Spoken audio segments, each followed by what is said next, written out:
Organ System, Chapter 1 by Leslie.G. Skeleton System. The skeletal system is containing bones and joints supporting and protecting the body's inner organs. Muscular System.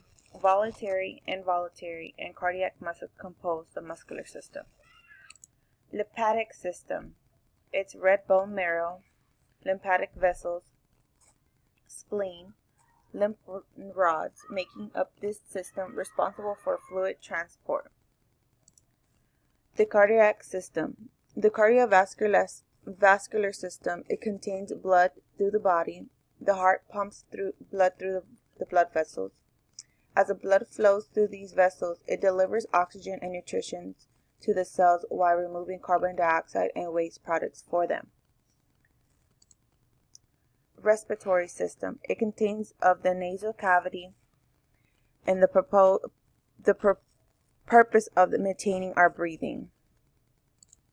Digestive system. For absorbing of our nutrition, the digestive system includes the oral cavity, esophagus, liver, stomach, small intestine, large intestines, the rectum, and anal.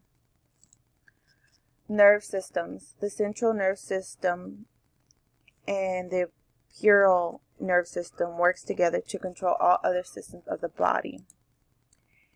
Endocrine system is responsible for hormones, to release hormones in the system, including pineal glands, thyroid, pancreas, ovaries, and testes. Urinary system. It is responsible for eliminating waste. Reproductive system. This system is responsible to create new human lives such as men and women.